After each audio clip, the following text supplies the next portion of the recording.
And on Spotlight today is America-based Nigerian singer Marenikae, who has channeled the diversity of her place of birth and residence to create a unique sound she calls the Afro-merge. Her musical journey started unconsciously at a relatively young age, having been raised by parents with strong affinity for music. Do enjoy.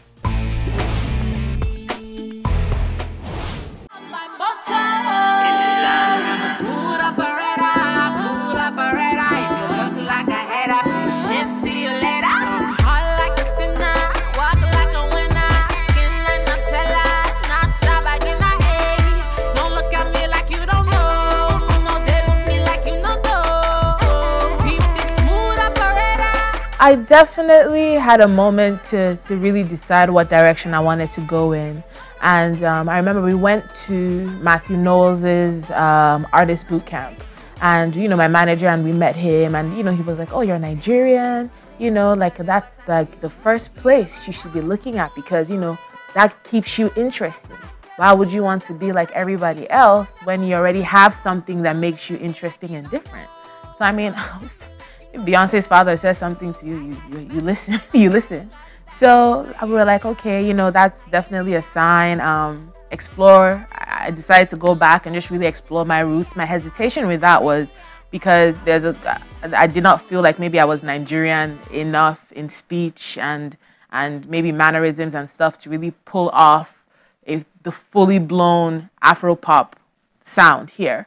But after meeting with different people and collaborating with songwriters, and I was just told I should do Afro music the best way I know how, because it's doing it my way that's gonna make me stand out. So there was a joke about doing it the Ajebota way, doing Afro music the Ajebota way, and that's where the entire concept of the album came from. And we kind of just went off of that and we created our own genre. So Afro-merge is a combination of Afro-pop, neo-soul, and R&B, and I put all my influences together growing up, and yeah, this is the final product.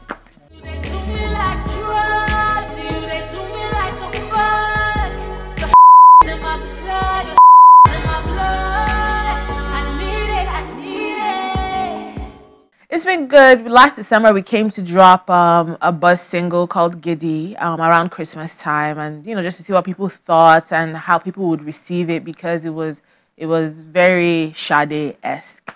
And yeah, of course, people who love neo soul music just naturally here in Nigeria, Asha fans really kind of gravitated to the sound, which I loved.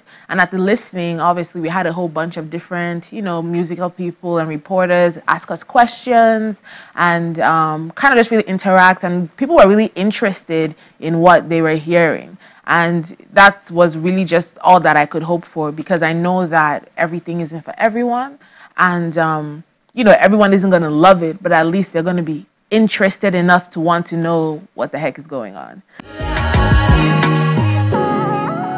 Wake up in the morning light, no time, jump in the wave like, no time, haters just a vex, but I bet I'm on no time, on to the next life, no stop, no quit, watch this part one, there's nothing like a Friday night, and toast to the good life, and I'm sipping on this honey life. Okay, so the Giddy video was so impromptu. I was in Lagos and we wanted to shoot something a little more low-key, but my mom was like, make it an official video, go all out. So we had to find the director, get the equipment. I wrote the treatment like the night before, put together outfits and costumes for it. I mean, it was just very, very run and gun. It was very impromptu. I've never shot a video like that before, so it was really refreshing. And we're making changes on the spot, we're making decisions on the spot. It was just really cool. And the entire idea of the Giddy video was to present images of African or Nigerian people working, because there's this there's this foreign idea that Nigerian people are, or Nigerian men, yahoo boys and always trying to scam or whatever. That's like the general perception.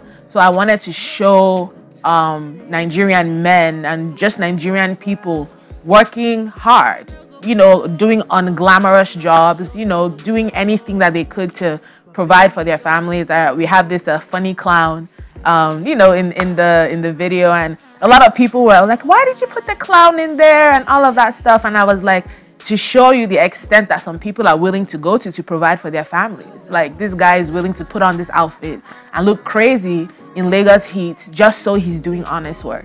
So I definitely feel like that message was I guess beamed across and people received it properly. I stay on my grind.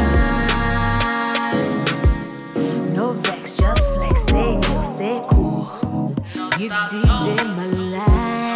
Money did for mine. Money did my life. You did for mine. Is that get a good life? See, is that get a good life? I stay on my grind. 'Cause it did it for mine. It stays on my mind. Get it all the time. I stay on mine. She you did for your. Get it in mine. She be it day your. 'Cause I know get money did for mine. No time, no time. I got no time. Get it for mine. No stop, no quit. Watch this, let's go. The time I took, I do not lie.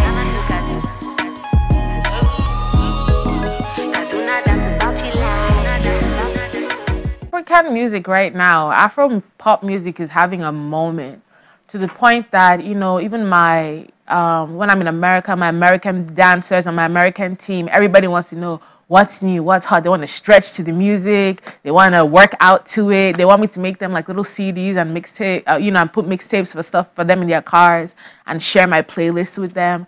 So even though people don't even really understand the language, they just gravitate to the sound.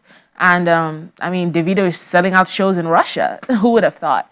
So yeah, Afrobeat music is really having a moment right now, and I couldn't be prouder. I feel like this is an amazing time to be alive and to witness like this global expansion of the Nigerian music industry.